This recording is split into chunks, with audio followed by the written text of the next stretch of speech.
Best varicose wines చికిత్సనే పొందండి. నొప్పి లేని చికిత్స కోసం సంప్రదించండి ఎబిస్ హాస్పిటల్. నమస్కారం.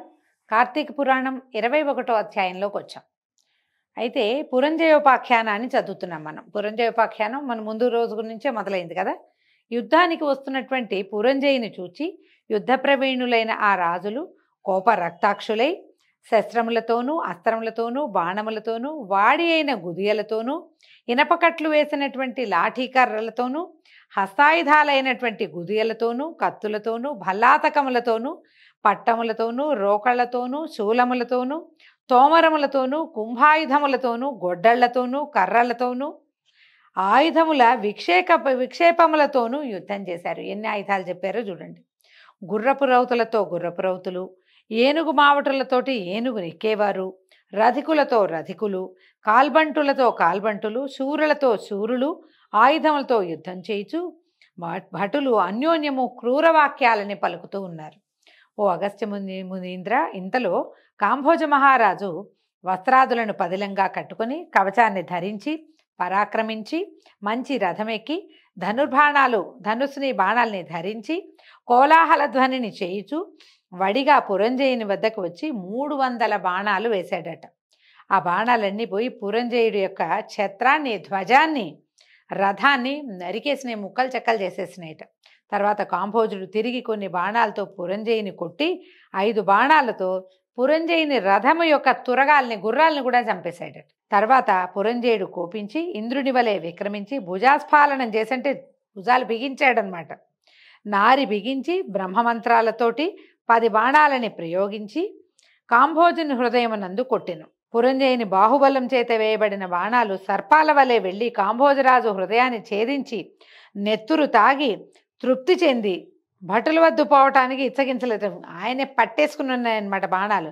సరిగ్గా రొమ్ములో గుచ్చుకున్నటువంటి బాణాలను కాంభోజుడు హస్తములతో లాగి ఆ బాణాలనే ధనుసు ఎందు కూర్చి పురంజయుడితోటి ఇట్లా అన్నట్ట. క్షత్రియాధమా విను, నీచే వేయబడిన బాణాలు తిరిగి నీకే ఇచ్చేదను. నేను పరుల సొమ్ము ఎందు ఆసక్తి కలిగిన వాడను కాను.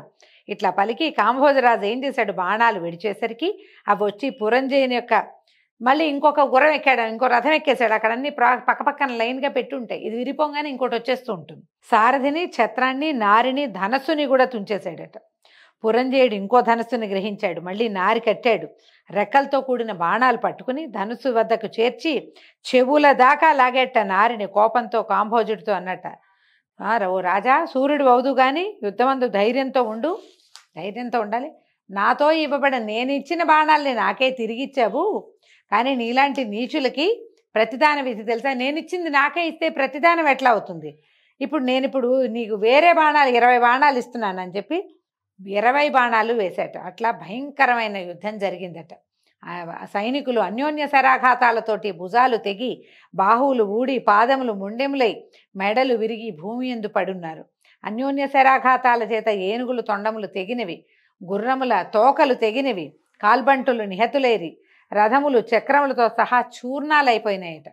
కొందరు తొడలు తెగి నేలబడ్డారు, కొందరు కంఠాలు తెగి కూలిపోయారు. బాణాల చేత శరీరమంతా గాయాలు పడిన ఒక భటుడు అంత గాయాలైనా సరే ధనస్సు ధరించి నారి బిగించి అన్యభటునితో మళ్ళు నా ముందర ఉండు, నీ వీపు నాకు చూపించద్దు, నువ్వు సూర్యుడు కాదా, నువ్వు అంటే దెబ్బల దగ్గర పడిపోయాడని అవతల వాడు తిరిగి వెళ్ళిపోయాడు. వీడు ఒప్పుకోటల్లా, తిరుగు వెనక్కి తిరుగు, నువ్వు సూర్యుడు కాదా, వీపు చూపిస్తున్నావేమిటి, నాకు ఛాతీ చూపించమని అరిచి కేకలు పెడుతున్నట్ట.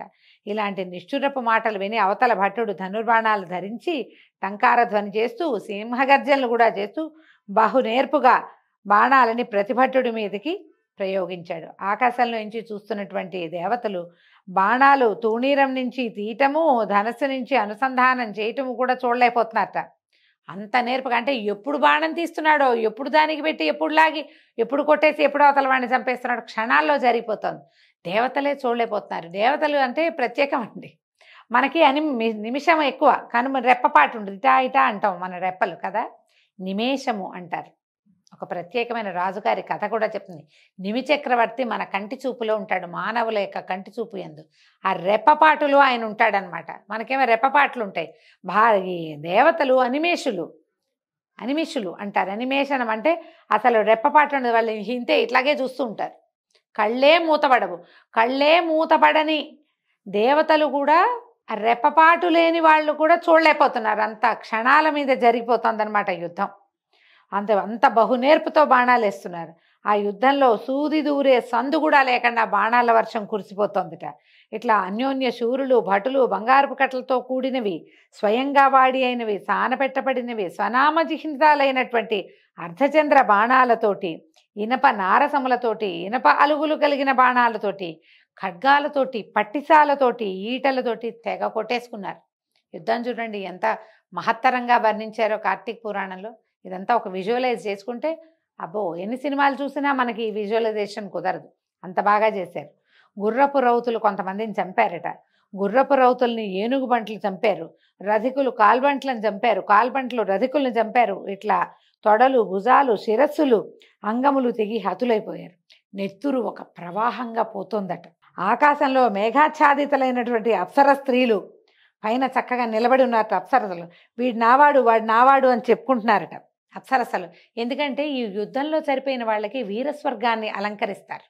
వీరస్వర్గం అని ఒక ప్రత్యేకమైన స్వర్గం ఉంటుంది. బాగా కత్తి తిప్పి చనిపోతే వీడి కోసం అప్సరసలు పోటీ పడతారట. ఇంత అద్భుతమైన వాడు, ఇంత వీరరసంతో ఒప్పారి చివరికి మరణించాడు, వీడితోటి నేను వీడిని సేవిస్తానని అప్సరసలు కొట్టుకుంటున్నారట. వాళ్ళు కొట్టుకుంటూ ఉండగా ఈ చనిపోయినటువంటి ఈ వీరులు ఎంతమందో ఉన్నారు కదా, వేల కొద్దీ. వీళ్ళందరూ దివ్యాంబరధారులయ్యి విమానాలకి దేవతలు సేవిస్తుండగా స్వర్గానికి వెళ్ళి స్త్రీ సంభోగాది సుఖాలని పొందుతున్నారు. ఇది అప్సరసలంతా వాళ్ళని సేవిస్తున్నారట. యుద్ధంలో హతులైనటువంటి వాళ్ళు సూర్యమండలాన్ని భేదించుకుని దేవస్త్రీలతో కూడుకుని గంధర్వ అప్సరసల చేత కొనియాడబడుచు స్వర్గానికి పోతారు. సూర్యమండలంలోంచి వెళ్తారట యుద్ధంలో చనిపోయిన వాళ్ళు. వీరస్వర్గాన్ని అలంకరించడం అంటారు.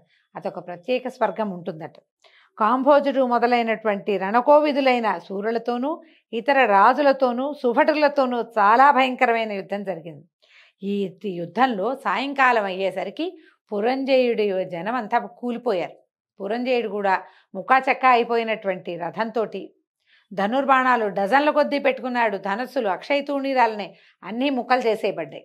ఒంటి నిండా కత్తిగాట్లు, మొహం అంతా నెత్తురుడుతోంది, వీపులోంచి నెత్తురు కారిపోతోంది. ఇటు నుంచి పడిన బాణం వెనక దాకా గుచ్చుకుని వీపులోంచి కూడా నెత్తురు కారుతోందట. దెబ్బలు తగిలి పరాజితుడయ్యి సపరివారంగా సాయంకాలం తన పట్టణానికి వెళ్ళిపోయాడు. రాజు పడిపోతే కానీ యుద్ధం పూర్తయినట్టు కాదు. దెబ్బలు తగిలినా ఎవరిళ్ళకి వాళ్ళు వెళ్ళిపోతారు. ఈ ఎవరైతే శత్రువులు యుద్ధం చేయడానికి వచ్చారో వాళ్ళు ఏదో స్కందావారం లాంటిది ఏర్పరచుకుని ఉంచుకున్నారు, గుడారాలు.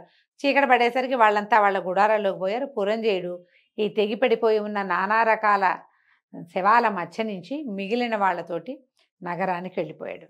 అయితే ఎంత బాధగా ఉందంటే ఎలా అయింది, రాజు యుద్ధభూమిని వదిలి కొంత దూరంలో డేరాలు వేయించి వాళ్ళతో పాటు ఉన్నారు రాజులు.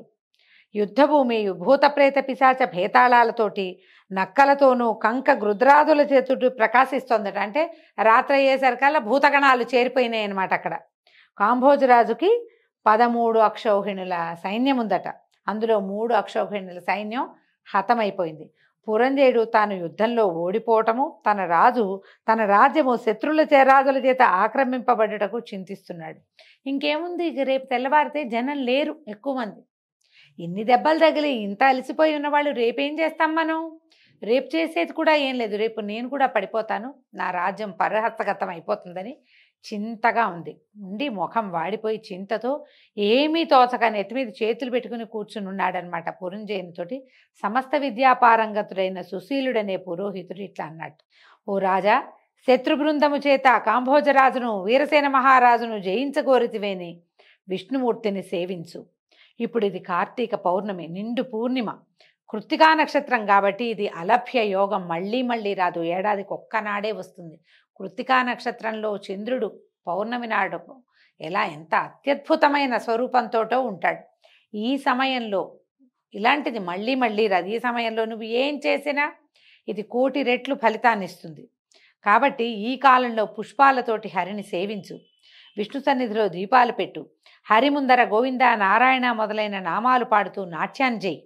అట్లా చేస్తే గనక నీకు కుమారుడు జన్మిస్తాడు, ఇది నిజం. శంకరుడు ఇట్లు చెప్పి ఉన్నాడు. కార్తీక వ్రతాన్ని ఆచరించు తన భక్తులకు ఆపత్తులు లేక రక్షించుట కొరకు హరి తన 1000 అరలు గల చక్రాన్ని పంపిస్తాడు. కార్తీక మాసమందు చేసిన పుణ్య మహిమని చెప్పడానికి ఎవరితరం అవుతుంది?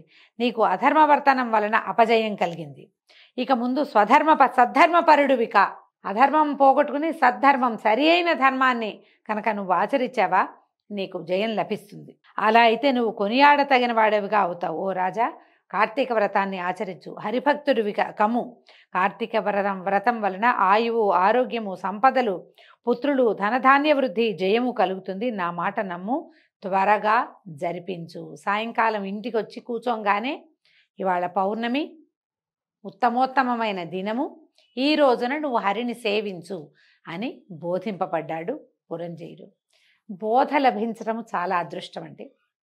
వీటన్నిట్లలో మనం పూజ చేసుకోవటం అది కాదు. ఈ పూజ చేయి అని నువ్వు అడగకుండానే నీకెవరైనా చెబితే, నువ్వే కష్టాలు చెప్పుకున్నావు ఎవరికో, లేదా జాతకం చూపించుకున్నావు, ఆ చెప్పిన దానికంటే అది ఎంత మంచిదో, బోధింపబడ్డం ఎంత మంచిదో, ఏ ప్రయత్నమూ లేక నువ్వు దుఃఖంలో ఉన్నప్పుడు నీకు బోధించారే, అది ఉత్తమోత్తమమైన బోధ. అది ఆచరించి తీరాలట. అందువల్ల ఈ పురంజయుడు ఏం చేశాడో మనం రేపు ఉదయం తెలుసుకుందామండి. దీంతో 21వ అధ్యాయం పూర్తయింది. రేపు ఉదయం పురంజయోపాఖ్యానం తర్వాయి భాగంలో ఏం జరిగిందో, ఆయన ఎట్లా హరిని సేవించాడో విశేషంగా తెలుసుకుందాం. నమస్కారం.